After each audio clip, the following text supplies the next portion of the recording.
안녕하세요. 김성길 목사와 함께하는 GTS 말씀 묵상 시간입니다. 오늘은 넷째 주간의 3일차의 묵상을 하도록 하겠습니다. 3일차의 주제는 숨겨진 보물찾기입니다. 이 말씀 속에 담겨져 있는 많은 숨겨져 있는 원인, 이유 이런 것들이 담겨져 있는데 우리가 이런 부분들을 찾아보면서 숨겨진 은혜를 함께 나누도록 하겠습니다. 자, 그러면 오늘도 우리가 본문 말씀 마태복음 2장 13절부터 23절까지를 우리가 두 번 읽도록 하겠습니다. 두 번 이상 더 읽으셔도 좋고요. 자, 여기서는 일단 두 번을 읽도록 합니다. 자, 읽어보겠습니다. 그들이 떠난 후에 주의 사자가 요셉에게 현몽하여 이르되 헤롯이 아기를 찾아 죽이려 하니 일어나 아기와 그의 어머니를 데리고 애굽으로 피하여 내가 내게 이르기까지 거기 있으라 하시니 요셉이 일어나서 밤에 아기와 그의 어머니를 데리고 애굽으로 떠나가 헤롯이 죽기까지 거기 있었으니 이는 주께서 선지자를 통하여 말씀하신 바 애굽으로부터 내 아들을 불렀다함을 이루려 하심이라. 이에 헤롯이 박사들에게 속은 줄 알고 심히 노하여 사람을 보내어 베들레헴과 그 모든 지경 안에 있는 사내 아이를 박사들에게 자세히 알아본 그때를 기준하여 2살부터 그 아래로 다 죽이니 이에 선지자 에레미야를 통하여 말씀하신 바 라마에서 슬퍼하며 크게 통곡하는 소리가 들리니 라헬이 그 자식을 위하여 애곡하는 것이라. 그가 자식이 없으므로 위로받기를 거절하였더함이 이루어졌느니라. 헤롯이 죽은 후에 주의 사자가 애굽에서 요셉에게 현몽하여 이르되 일어나 아기와 그의 어머니를 데리고 이스라엘 땅으로 가라. 아기의 목숨을 찾던 자들이 죽었느니라 하시니 요셉이 일어나 아기와 그의 어머니를 데리고 이스라엘 땅으로 들어가니라. 그러나 아켈라오가 그의 아버지 헤롯을 이어 유대 임금됨을 듣고 거기로 가기를 무서워하더니 꿈에 지시하심을 받아 갈릴리 지방으로 떠나가 나사렛이란 동네에 가서 사니 이는 선지자로 하신 말씀에 나사렛 사람이라 칭하리라 하심을 이루려 함이로라. 아멘. 한 번 더 읽습니다. 그들이 떠난 후에 주의 사자가 요셉에게 현몽하여 이르되 헤롯이 아기를 찾아 죽이려 하니 일어나 아기와 그의 어머니를 데리고 애굽으로 피하여 내가 내게 이르기까지 거기 있으라 하시니 요셉이 일어나서 밤에 아기와 그의 어머니를 데리고 애굽으로 떠나가 헤롯이 죽기까지 거기 있었으니 이는 주께서 선지자를 통하여 말씀하신 바 애굽으로부터 내 아들을 불렀다함을 이루려 하심이라. 이에 헤롯이 박사들에게 속은 줄 알고 심히 노하여 사람을 보내어 베들레헴과 그 모든 지경 안에 있는 사내 아이를 박사들에게 자세히 알아본 그 때를 기준하여 2살부터 그 아래로 다 죽이니 이에 선지자 에레미야를 통하여 말씀하신 바 라마에서 슬퍼하며 크게 통곡하는 소리가 들리니 라헬이 그 자식을 위하여 애곡하는 것이라. 그가 자식이 없으므로 위로받기를 거절하였더함이 이루어졌느니라. 헤롯이 죽은 후에 주의 사자가 애굽에서 요셉에게 현몽하여 이르되 일어나 아기와 그의 어머니를 데리고 이스라엘 땅으로 가라. 아기의 목숨을 찾던 자들이 죽었느니라 하시니 요셉이 일어나 아기와 그의 어머니를 데리고 이스라엘 땅으로 들어가니라. 그러나 아켈라오가 그의 아버지 헤롯을 이어 유대의 임금됨을 듣고 거기로 가기를 무서워하더니 꿈에 지시하심을 받아 갈릴리 지방으로 떠나가 나사렛이란 동네에 가서 사니 이는 선지자로 하신 말씀에 나사렛 사람이라 칭하리라 하심을 이루려 함이로라. 아멘. 자, 그러면 3일차의 질문을 한번 보겠습니다. 질문에 대한 답변은 여러분들이 또 깨닫고 느끼는 부분을 적으시면 됩니다. 꼭 어떤 정답을 쓰라는 것이 아니기 때문에 여러분들이 느끼는 은혜의 감동을 쓰시면 되겠습니다. 자, 1번입니다. 13절에 그들이 떠난 후라는 말씀이 나오는데 그들이 떠나기 전에는 무슨 일이 있었고 떠난 후에 무슨 일이 있었는가? 이 차이점에서 느끼는 건 뭔가? 그들이 떠난 후 누가 이야기하는 거죠? 동방박사들이 떠난 후에 이걸 이야기하죠. 그러면 그들이 떠나기 전에는 무슨 일이 있었습니까? 동방박사들이 예수님 만나서 너무 기쁘고 즐겁고 감사함으로 3가지 보물을 드린 사건이 있었죠. 그리고 떠난 다음에 무슨 일이 있었습니까? 헤롯이 아기 예수를 죽이려고 하는 위기가 옵니다. 자, 이 차이점에서 느끼는 건 뭐죠? 이 부분에서 느끼는 것이 무엇입니까? 각자의 느낌이 다 다르실 수 있지만 저는 일단 이런 부분을 좀 느껴봅니다. 하나는 좋은 일, 다음에 위기. 좋은 일이 온다고 해서 다 끝나는 게 아니고 그 다음에 위기도 올 수 있다. 그렇다면 위기가 와 있다면 좋은 일도 올 수 있다. 이것을 좀 느끼면서 그렇다면 좋은 일이 있을 때 우리가 교만하거나 또 이렇게 방탕하지 말고 다음에 올 또 안 좋은 환경에 대해서 미리 준비하는, 요셉이 7년 풍년 때 7년 흉년을 준비했던 이런 삶의 자세가 필요하지 않겠나 싶고요. 또 위기가 왔다고 해서 막 절망에 빠지지 말고 하나님이 살아계시기 때문에, 예수님 일하시기 때문에 그 속에서도 다시 좋은 일들이 일어날 것에 대한 기대와 희망을 가지고 우리가 나아가야 되겠습니다. 네. 두 번째 질문입니다. 하나님께서 아기 예수님의 가족에게 애굽으로의 피난이라는 시련을 허락하신 이유는 뭘까? 시련. 하나님의 아들인데 그냥 거기서 지켜주실 수도 있는데 애굽으로, 그 먼 길을 아기가 피해서 가야 되고 숨어서 살아야 되는 이런 그 어떤 시련. 왜 하나님의 아들임에도 불구하고 이런 시련을 거치게 하셨을까? 네. 아마도 이 속에는 많은 하나님만이 아시는 어떤 이유들이 있을 겁니다. 다만 우리가 여기서 때로는 이런 시련이 하나님을 사랑하는 자녀들에게도 올 수 있다. 우리가 하나님을 열심히 사랑하고 하나님의 자녀들에도 이런 시련이 올 수 있다. 그 이유는 뭘까? 시련을 통해서 주어지는 이유들이 있는 것이죠. 요 밑에 보면 시련과 연다는 사람에게 뭘 가져다 줄까? 지내놓고 보면 시련 당할 때는 막 아프고 힘들고 고통스럽고 때로는 막 하나님 안 믿고 싶고 그렇죠. 근데 그걸 잘 극복하고 지나가면은 유익한 게 참 많습니다. 뭐 연단이 돼서 그 다음에 웬만한 거 와서는 다 이길 수 있고, 하나님을 더 많이 찾다가 하나님 만나는 깊은 은혜의 자리에 갈 수도 있고, 또 몰랐던 진리를 알게 되는 경우도 있고, 또 정금같이 이렇게 쓰여지는 그런 은혜의 축복의 시간이 올 수도 있고. 자, 현재 나에게는 어떤 시련과 연단이 있는가? 그것을 내게 허락하신 하나님의 뜻은 뭘까? 어떤 유익을 준다고 생각하는가?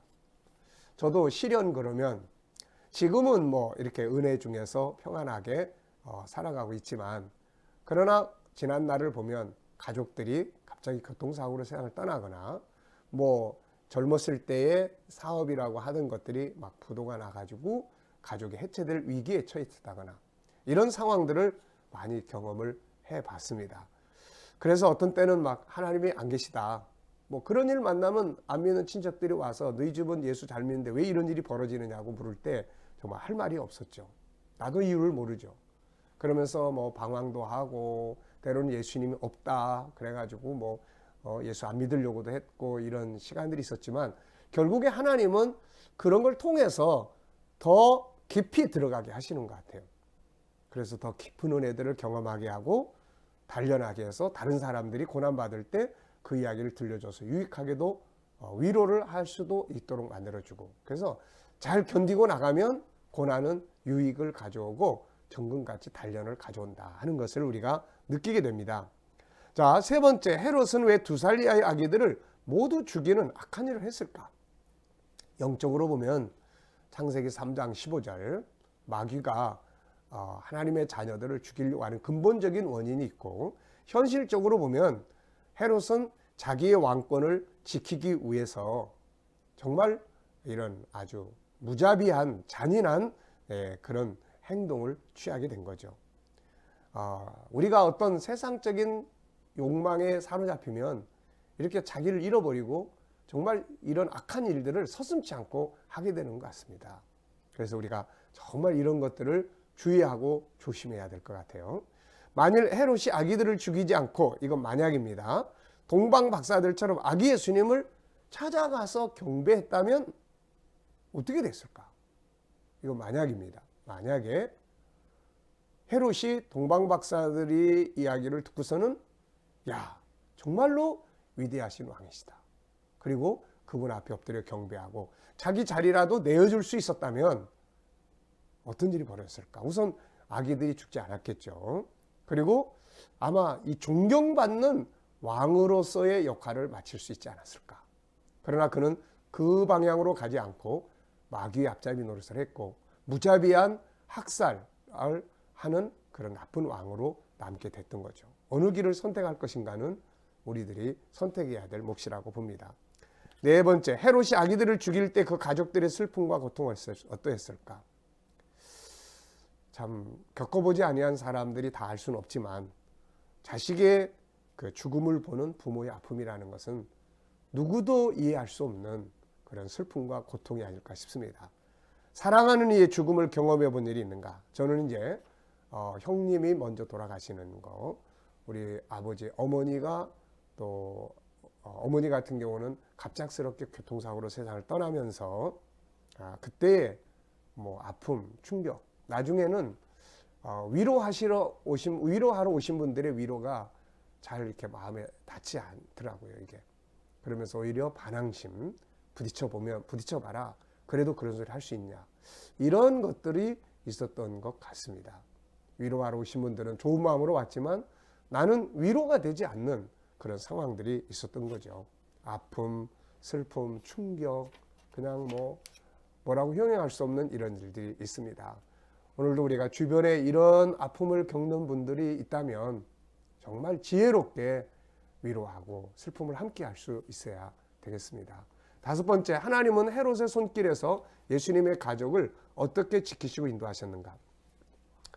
자, 여러분들은 어떤 느낌을 가지고 계시나요? 저는 애굽으로 피난을 가게 하셨어요. 그래서 무엇을 생각하게 하냐면은 고린도전서 10장 13절을 생각을 합니다. 하나님은 우리가 감당할 시험 외에는 주시지 않지만 또 시험 당할 때는 피할 길을 예비하신다. 피할 길. 그래서 피난처를 예비하시는 아버지의 사랑을 볼 수가 있습니다. 이것은 예수님만이 아니라 그를 사랑하는 모든 주의 백성들에게 다 해당되는 말씀이에요. 지내놓고 보면 항상 하나님은 내가 고민할 때 피할 길을 이렇게 준비하세요. 그것이 환경의 변화든 감동이든 어떤 사람을 준비하시든 이런 다양한 것들을 통해서 다시 그 어려움을 극복할 수 있도록 도우시는 피난처, 우리의 삶 속에 항상 하나님이 예비하시는 피난처가 있다는 것을 기억하시고 어려운 일을 만날 때 당황하지 말고 예비하신 피난처가 무엇인가를 찾아보는 이런 지혜가 필요하리라고 봅니다. 하나님이 나의 인생에도 지키시고 인도하신 걸 경험해 본 적이 있는가? 당연히 많죠. 지나온 삶의 길을 쭉 보면 여기서 이분이 이렇게 인도하셨구나.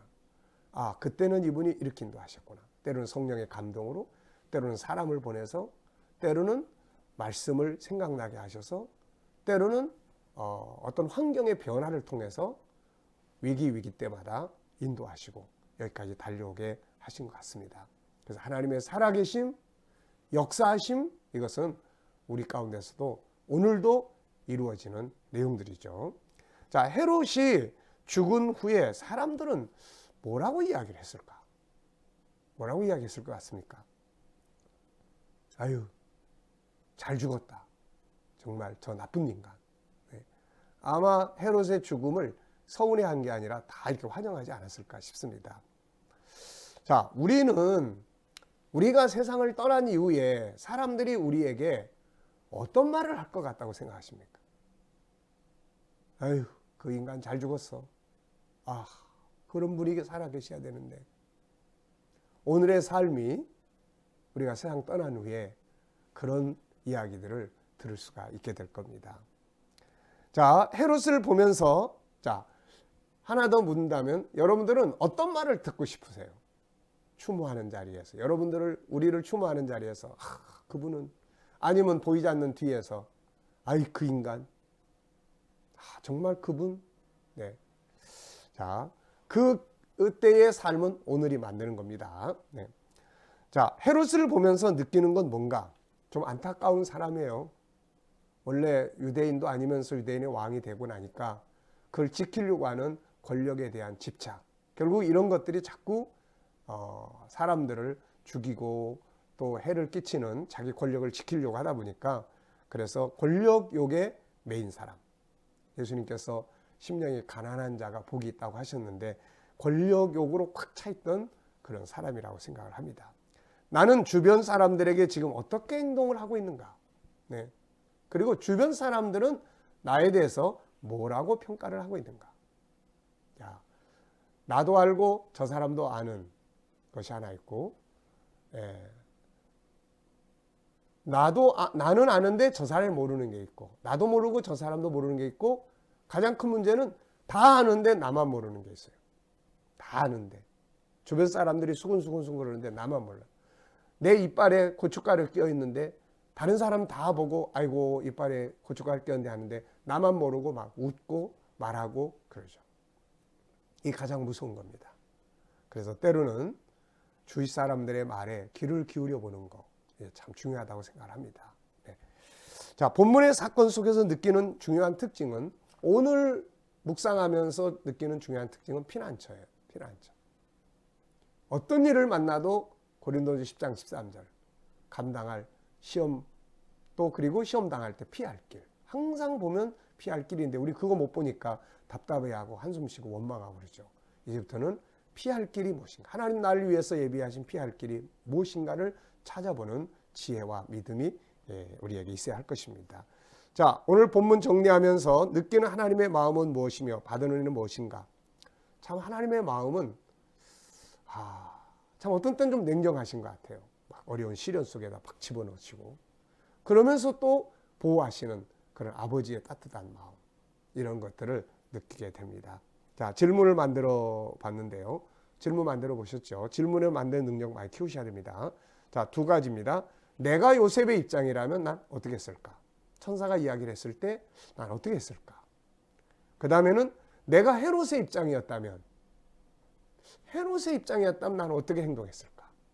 나도 그렇게 무자비하게 죽일 수 있었을까? 아니면 내 자리를 내려놓을 수 있었을까? 자, 질문에 대한 답은 우리 각자가 생각을 하시면 됩니다. 자, 오늘도 이 말씀을 중심으로 해서 우리 이제 기도하면서 오늘의 말씀 묵상 시간을 마치도록 하겠습니다. 자, 기도하겠습니다. 시련을 만나지만 위기를 만나지만 항상 자기 백성을 위해서 피난처를 예비하시는 아버지의 사랑 앞에 감사합니다. 주님, 오늘 우리들도 세상을 살아가는 동안에 좋은 일도 있고 어려운 일도 있지만 좋은 일 만날 때 교만하지 않게 하시고 어려운 일 만날 때 피할 길을 찾을 수 있는 지혜가 충만하게 하여 주옵소서. 주님, 오늘도 우리 자녀들, 친척들, 이웃들 중에 믿지 않는 자들 다 돌아오게 하여 주시옵시고 오늘도 이 나라를 이끌어가는 지도자들에게 지혜 주셔서 바른 길로 이끌어가게 하시고 세계 곳곳에 수고하는 선교사님들 위기 속에 지켜주시고 때를 따라 필요한 걸 공급하여 주시옵소서. 북한 땅에서 고생하고 힘들게 믿음 지키는 성도들 그들에게도 속히 자유의 신앙을 가질 수 있도록 은혜 베풀어 주시고 환난 속에서도 잘 감당할 수 있는 은혜와 능력이 있게 하여 주옵소서. 오늘도 주의 말씀을 묵상하며 한날을 살아가는 모든 성도들의 삶의 현장이 형통하게 하시고 문제들은 합력하여 선을 이루게 하여 주시옵소서.